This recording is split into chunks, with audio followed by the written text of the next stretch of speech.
You're listening to CDKL5 in color. I'm Marissa, and on this podcast, I'm joined by my co-host Amanda, and sometimes some very special guests to talk all things CDKL5 deficiency disorder.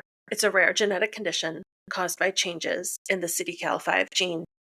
Patients with this condition often experience profound developmental disabilities, difficult to control seizures that start in infancy, cortical visual impairment, and a variety of other health concerns. It's a challenging condition, but we know that by sharing our stories, we can raise awareness, provide support, and paint pictures of our community that can lead to greater understanding and meaningful change for families like ours. Let's jump right in. One thing I love about this podcast is that we are free to explore whatever we want about parent caregiving, including the intense emotions that we feel. Amanda and I love to do something especially poignant for June Awareness Month. And this year, we decided to do an exploration of a feeling that many of us struggle with: guilt. Caregiver guilt is a common, often overwhelming emotion experienced by many of us. So we asked our peers for their thoughts on this question in our Facebook support group. What have you felt guilty about in your role as caregiver? Responses fell into three themes: guilt that we're not doing enough, guilt about unpleasant feelings that we're having, and guilt about decisions we've made. So this June, dive in with us for a 3-part series where we tackle each theme individually. And thanks for listening. Hi, Amanda. Hi, Marissa. It's part 3 of our special 3-part series during June CDKL5 Awareness Month, all about exploring caregiver guilt. Today, we're talking about feeling guilty about decisions made. This is a hard one. Have you ever felt that way? Yes, about decisions made and sometimes decisions not made, right? Because that's a decision too. So different things. It's usually I should have tried something sooner than I did. Like I'm very resistant to some things from preconceived notions or whatever. And then it's like, why didn't I do that? A long time ago. Yeah. When I was thinking about what decisions I've made that I wonder about or second guess, and one of them is taking Gregory to like one of the Napa centers. So the way Gregory's life has gone, I've talked about this many times, is, he was a baby toddler. He hit age 3. Age 3, things went crazy health-wise, and he was in a really precarious spot. I honestly didn't think he would live to be 5. We made some changes that got him in a better spot. Now he's 10. But anyway, so I feel like there was a before he turned 3, and then there was like an after he turned 3. Mm-hmm. And during the before time, I had considered taking him to the Napa Center in Boston, which was, like 3 hours from my house, 2.5, 3 hours. So we'd have had to go and stay there. And the way that they operate, or they did when I explored it, was you signed up for like a 3-week session. And it was like 4 hours a day or something for 3 weeks every day. And when I explored doing it with Gregory, you fill out like mountains of paperwork to apply, and they come back with a suggested program. And it was like, an hour of PT, an hour of OT with like neurostem, and then like feeding therapy. And I don't even know, it was like 4 hours worth of stuff. And he was little. So I was like, would he even be able to have the stamina to do it? Mm-hmm. But it also, the cost was like astronomical. So my portion of it would have been about $5,000. And at the time, I had left my job. I never went back to work after Gregory was born. So I had no income. We were living on my husband's income. And that wasn't an amount of money that was easy for us. I mean, $5,000 was still not necessarily like an easy decision for $5,000, but like at the time, it really was like a non-starter. And so we didn't do it. And I wondered for a long time if I had capitalized on that good time in his life, if that would have made any sort of difference to his like function at all. And I mean, I think the short answer is no, probably it wouldn't have, but Right. but Right. still, yeah. It's something I've really wondered about and felt envious about other people who have seemingly had like an easier time accessing these intensives. When I see people who go frequently, and I'm wondering like, how the heck are they doing this? So I don't know. That's a decision that I've always wondered about. Yeah. I mean, my big one in that wheelhouse is I spent a lot of time on Ava's physical, walking and things like that. And I wish I would have spent more time on the cognitive side of things, the emergent literacy, the things that, we're still working on. We're still working on all of it, right? Nothing magically fell together. But if I would have put as much time in emergent literacy, what would that have looked like? I think it's the same. Could have been. I mean, technology's come a long way, so I don't really think it would have changed much because it looks a lot different today than what it did, when she was little. But, I mean, yeah, it's the opportunity cost of what I did or didn't do. Quite frankly, throwing $5,000 at anything, including a piece of equipment, it's a crapshoot. I mean, is it really ever going to feel like it was a good investment if that's how we're thinking about it? Well, let's read through what our peer said. Okay. This peer said, my biggest guilt will forever be sending her to that daycare when she was a baby and not quitting my job sooner. They did not take good enough care of her, and I knew it, but had no help and didn't know what to do about working and money. And I left her there too long, and I just can't forgive myself for that one.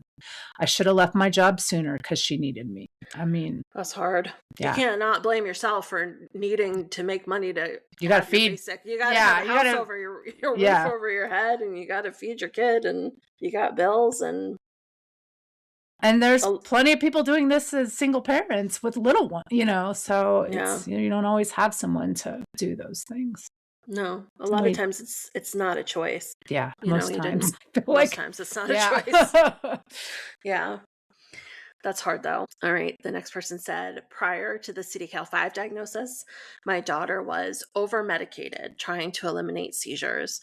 There were times she was almost comatose for long periods of time while we adjusted meds, and she still had seizures. I feel so guilty about that time because it's said that the birth to age 3 stage is so important for brain development and neuronal connections. She literally slept over 22 hours a day, with the 2 awake hours being non-consecutive, and it was too late for that crucial developmental stage. I mean, I don't think any of us will ever know that. They're still trying to figure out so much about brain development, right? We know a lot to be true, but we don't understand a whole lot. Yeah. I think like you hear that though, like birth to three is the critical window. And I think like one, it puts a lot of pressure on people who have a kid in that window to be like doing as much as they can. And it's unfair pressure, I think, or it's unsustainable pressure. It's overwhelming pressure. But 2, when your kid was CDKL5, Gregory's 10, Ava's going to be 21. We have years of experience now under our belts dealing with X, Y, and Z that comes with having a kid with this diagnosis. When you have a kid birth to 3 with this diagnosis, you're figuring all of this out. You're still figuring we're still figuring stuff out, but like you're really just new to everything when your kid is that little. So you can't put that pressure on yourself. No, everything is new. You're still figuring out how to be a patient. Like, how do I have a functional doctor's appointment and have some goals of care and, get that figured? Like it's, there's a lot, and there's not a lot of sleep. And I mean, we don't even know exactly how their brains are broken, right? We have some ideas, but my daughter has done more development as time's gone on than in that little burst of birth to 3. And I think when you're in the early stages and early parts of navigating medical care for your child and understanding about medications and stuff, you don't know enough to know, wow, this seems like too many medicines. Like, oh, wow, it's not normal for my child to be sleeping 22 hours a day and to be able to speak up and advocate, like, could we do something different here? In the beginning, if you're anything like me, you're just doing what the doctor says. And you know what I mean? You're not you can get in situations where looking back, looking back for me, when my son was an infant, he was on a medication and I would call them every week and report on his seizures and they would say, increase the medication. And finally, after months, I said, it hasn't helped this whole time. What are we doing? You know what I mean? But you don't know to speak up. Well, they don't know what you want, right? It's part of like, you don't know what you don't know. And like, we have a lot of modern medicine that is amazing. Like they can cure cancer, but medicine is a practice, and there is not, especially with epilepsy care. They don't really know a lot about it. You just try things. Yeah. And everybody responds differently. And I think you think that it's like the answer man, you think that your doctor can fix things that they're really just winging. Right. In a good way. Winging with educated. Right. Educated. Yeah, educated winging. Well, I will say I know the person who wrote that comment and the things that her daughter has done after age 3 and that the mom has made in terms of experiences for her daughter. It has always been like mom goals to me. Like I look at her and I'm like, wow, I would love to do something like that with Gregory or take in like little tips of things that she's made for her daughter. And I think she's doing a great job. And you got to forgive yourself for decisions you made that, hindsight is 2020, right? Yep. You did the best with the knowledge you had. Right. So our next person, feel guilty. I didn't have my son circumcised and worried that it's contributing to his frequent UTIs. I mean, I think you should talk to a doctor about that because they could probably help you make some sense of that and make some decisions. If they truly feel that's part of it, you can do something about it, but maybe it's, hygiene is hard for anyone who's diapered. Yeah. But that's a perfect example of you made a medical decision and now you're wondering if it was the right one. Yep. Yeah. All right. This person said, I feel guilt for working the first year of my daughter's life and wondering if I could have done more for her if I didn't work. Yeah. Just like that other mom, right? Sometimes you don't have a choice. Yep. Our next one. I feel guilty when I go to work and I have to leave her all day, and I'm wondering what she's thinking or if she's going to be okay. The biggest thing I feel guilt for is not being able to be there with her in all her therapies. I wish I could and that I didn't have to work, but I'm a single mom. I think I felt guilt since she was born because she was premature and barely made it.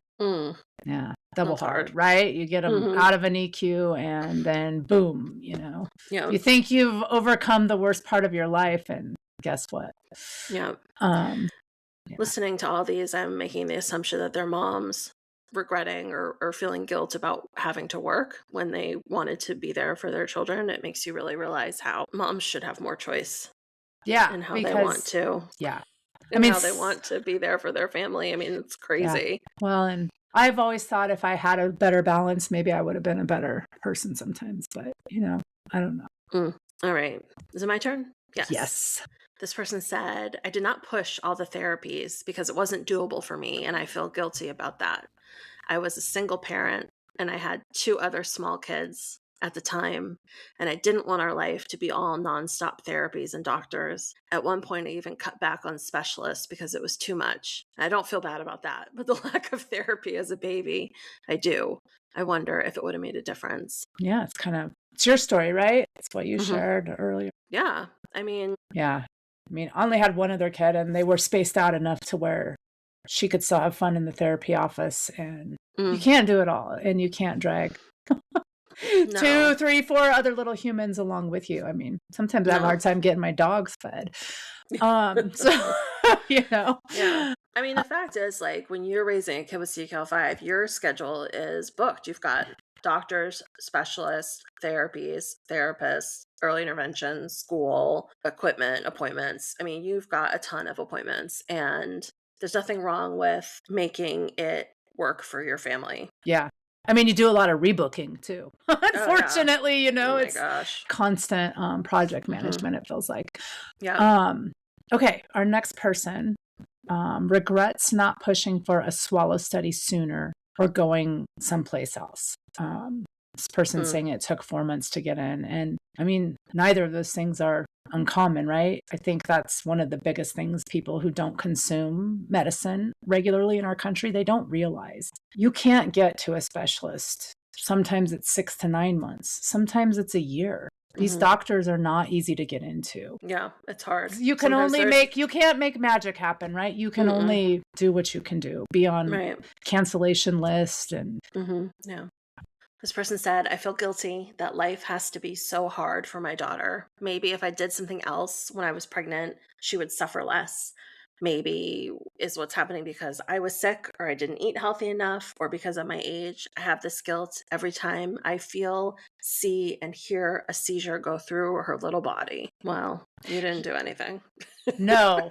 I had the flu. I got the flu, like literal 104 degrees influenza in the first trimester I was pregnant with Ava. Wow. And I didn't go to the doctor I mean, I didn't think much of it, right? And then he was like, next time, I should have treated my fever a little more aggressively. And with her not being diagnosed till she was 7, like it crossed my mind more than once them early years that like, how did I do this? Did I cook her? And anyway. Oh gosh. I mean, nature is pretty amazing. And I don't think, you really got to mess things up. Yeah. We had nothing to do with this. No. Nothing we did has anything to do with this. Okay, and our last one is, I feel guilty when I make a medication decision and it results in loss of seizure control. I feel guilty we didn't get a diagnosis until my son was 18 months old because I didn't advocate for genetic testing. It's unfortunate that you're still having to advocate for genetic testing in this country, but it's back to like a lot has changed in 20 years and people don't know what they don't know, including your local doctors and, like family care or general practitioners. We know a lot of people, but we are rare. Like if you're in a more rural setting, sometimes you don't come across this kind of stuff. I wouldn't have known to ask for genetic testing. When my neurologist suggested genetic testing, I was like, what the heck? Like, I don't have this is legit. This is what I was like. I don't have epilepsy and neither does my husband. So what do we need genetic testing for? That's really a big assumption still about genetics in general or disease is that it's, all inherited and there's a whole wheel of things that are, de novo. They're not, it's not coming from your family. It's, coming from other things. I had no idea. I had never heard anything like any of this. But I think feeling guilty about making a medication decision that goes poorly is so relatable because we do this all the time, and then your kid's on meds and they're doing well. Should you wean the meds? Or, you want to make a change and, you wean something that you think wasn't helping and wow, things went poorly. Was it helping? Do I just need to shake it out and give some time for the wean? Like there's just so many questions and you ask your doctor and they don't have the answers either. And it's right.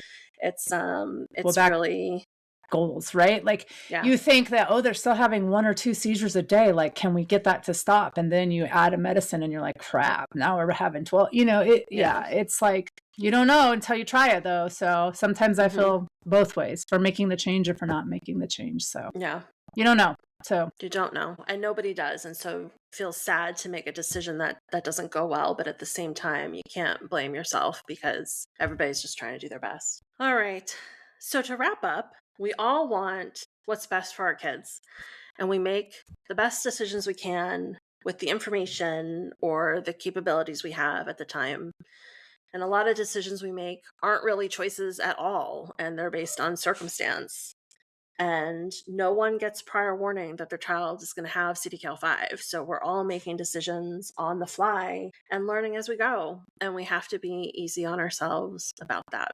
So if there's not anything you can do now, forgive yourself and try and release that guilt. Release it. It took me a while to come around to this mindset, but the first time that Ava got really sick and was intubated and we were not sure which way or what direction things were going to go, it really threw me for a loop because I hadn't really thought about it. I hadn't thought about what I would or wouldn't do. And I think another gift you can give yourself is to think about your child's quality of life and what kind of decisions you want to make when you get into the unthinkable spot with them, because sometimes things change quickly and there's nothing worse than being in a PICU or an emergency room and having people ask you questions that you don't even know what the answer is. Like, what do you mean? Like maybe you can help alleviate some of your guilt by when you're in a good place, thinking about what you want life to look like and how you want to make decisions for you and your child when that place is not close, because there's nothing worse and there's nothing that weighs on your heart more than making a decision you're not ready to make. Yeah. And if you have access to a palliative care team, that's a nice group to have those conversations with. We sat and did a DNR for Gregory with our palliative care team, which is something that you can change your mind. I mean, you have it, but you can change your mind about it. But my thought in having it was, if something happened to him at home, I don't want to be calling 911 and having all these policemen in my house in a really traumatic situation. I want to call our nursing agency and have them come and, like if he died at home or something like that. And the DNR sort of protects us in that situation or whatever. I don't know. But, you're exactly right. We don't know how things are going to go for our kids. And sometimes we can be in a really bad spot and you want to be prepared as if you can. If you're true to your goals, like you can make a bad decision. even if it's a hard decision. So I think that is just one other action that you can think about. And talk to people, like even Ava's neurology team and stuff. Different people will have different opinions, but they can help you kind of work through maybe what is puzzling or bothering you that you can't quite put a finger on about the conversation of, quality of life. Right. And you're exactly right, because if you've thought about it ahead of time, when it comes and you go with the roadmap that you put out for your family, you can feel good about your decision making, even when a situation feels horrible. Yeah. Like I don't ever want Ava to have CPR administered. I just don't. She has a DNR as well, but when you go into a facility, especially if you're going under anesthesia, you have to have plans. And I am firm in her DNR and what will happen, what won't happen in a facility. No. If you're sending that team in and her heart is stopping, we are not doing CPR. When the crash team comes in. I don't know if you guys have had that experience yet, but there are times in a hospital when things go wrong and all of a sudden 20 people are standing around you trying to administer medical care, and you're not even sure if you want them to be, or where it's going or whatnot. So anyhow, heavy way to end. Right. So maybe if you have something a little more lighthearted, no, I just like be good to yourself, and maybe if you drink, have a beer sometimes, or if you don't, like figure out what you do to like kind of, whether maybe it's gaming. I know a lot of people that are younger than me do, like, I don't know. Yeah. I mean, you gotta recognize guilt is something we all feel. There's different themes that guilt can take. But at the end of the day, we just have to be kind to ourselves and kind to each other, because no one's done this before. We're all doing it for the first time, and we're all doing the best that we can. And that's okay. Yeah. And no CDKL5 kid is the same. Yeah. We're all out here doing our best. Yeah. So. All right. Well, I want to say, I hope everyone had a fabulous Awareness Month. I love Awareness Month because people post a lot of videos of their kids, photos of their kids. I love seeing all of that stuff and seeing the different kids and seeing what people are up to, raising awareness for CDKL5. A lot of people are out fundraising for CDKL5 stuff this month, and it's awesome. We're excited to do our part to raise awareness and to provide some support to our peers, to know that you're never alone here. And this is our last episode before our summer hiatus. So we will be back in September with new episodes. We've got new guests coming on. If you would like to be a guest, please reach out through email, send me a message, send Amanda a message on social media. We'd love to have you. We want to know about your family, about your child, and how you're navigating life with CDKL5. So, all right. It was nice to see you, Amanda. Have a great summer. Nice to see you. Enjoy your summer. Bye, everybody. Bye.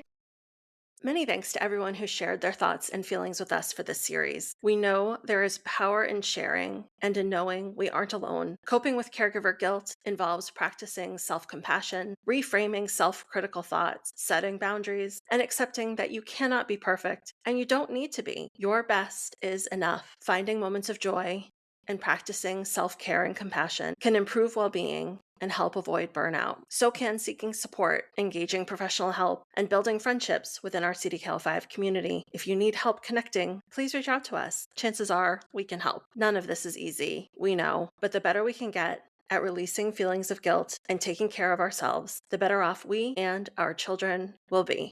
Thanks for listening. We hope you'll follow us on social media at CDKL5 in color on Instagram, Facebook, and LinkedIn, and visit us online at www.cdkl5incolor.com. Have questions or a topic you'd like us to chat about? Would you like to be a guest on our podcast? Email us, cdkl5incolor@gmail.com, and we'll be in touch. Until next time.